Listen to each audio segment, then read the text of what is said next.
Good evening from Narrow Life. I just released a video called "Preparing for Battle," and now I want to do kind of a follow-up, since YouTube only allows 10 minutes, on basic training, if you will. How do we take the fight to the enemy?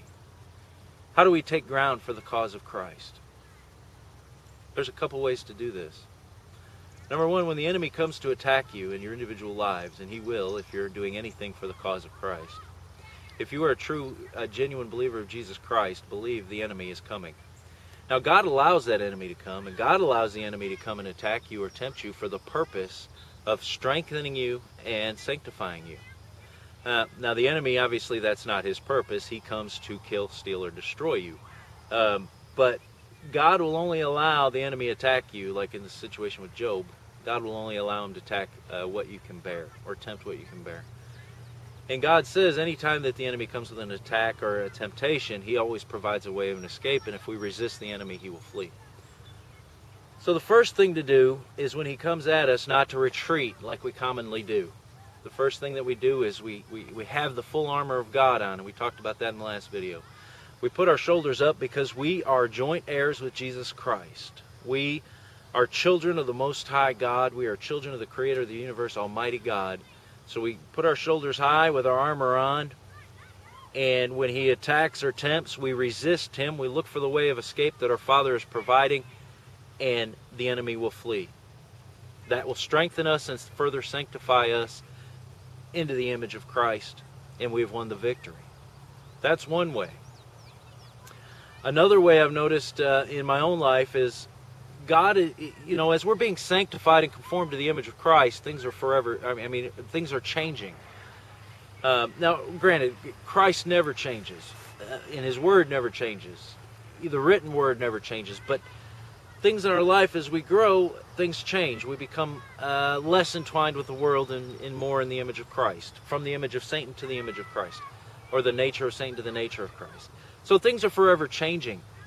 And, God is requiring some things from us. And as God requires them, it's going to require us to come out of our comfort zones. It's going to require us to sacrifice. It's going to require our obedience. And as that happens, and as we move forward in the sanctification process, but more importantly too, as we move forward in the cause of Christ, then not retreating and resisting that, but moving forward and saying, yes, Lord, I will go. When you send me, God, I will go. And I will fulfill the purpose that you have sent me to do. And to move forward in that with confidence that Jesus Christ is got our back, so to speak. To be confident in the fact that no weapon formed against us will prosper. That we are more than conquerors. That whatever God has sent us to do, He will provide the way to do it, and we can move forward, not by our own might, but the power of God, and accomplish what He has sent us to do. That's how we take back ground for the cause of Christ. Now, the enemy is going to get very mad when you start to do this. I'm going to be honest with you. He doesn't like anybody taking ground for the cause of Christ. He wants us to stay huddled over here in our corners and not do anything to influence the cause of Jesus Christ. But that's not what God has called us to do. God has called us. Maybe He hasn't called you and sent you to preach the gospel, and maybe He hasn't called you and sent you to do a specific thing in a specific area, but even in our own individual lives and our walk, as we're being conformed and sanctified and strengthened, God requires things from us. And what I mean when I say let's take the fight to the enemy, let's move forward with the cause of Christ. Let's not let the enemy's attack or temptation to detour us. Because what will happen is, when the enemy attacks, if we give into that attack, then we take steps back in our fight for the cause of Christ. But when the enemy comes and attacks, and we resist that, and we look for the way of escape that the Lord has provided, then what happens is we take steps forward for the cause of Christ. We take ground.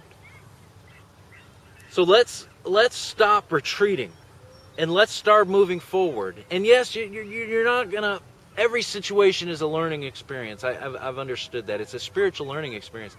And you know what? We're not going to defeat in the individual situation, we're not going to defeat the enemy right off the bat in every situation. We will fail and falter and make mistakes at times. But the key is here. Here's the key.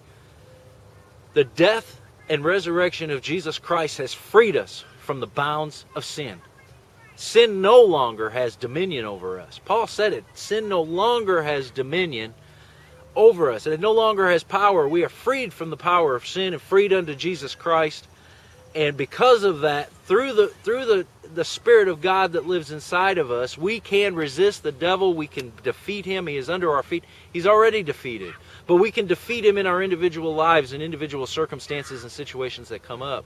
And as we do that, we begin to take ground for the cause of Christ. And as God molds us, and more of the world is taken out, more of the image of Christ is put in, as God does that, then I've noticed in my own life that God has got me now in a place where, He's beginning to show me what He wants me to do for the cause of Christ, and that's to move. Now, me personally, God has called me to preach the gospel.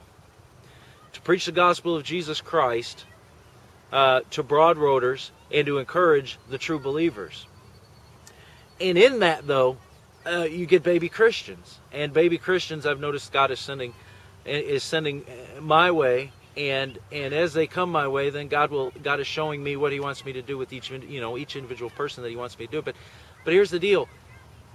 If I back up and get into my corner and say, "Oh no, God, I want to stay alone. I like it here, God, where I'm just by myself and I'm not having to really do anything," and then that's the enemy taking ground. But if I move forward and I say, "Lord, you have sent me, I will go.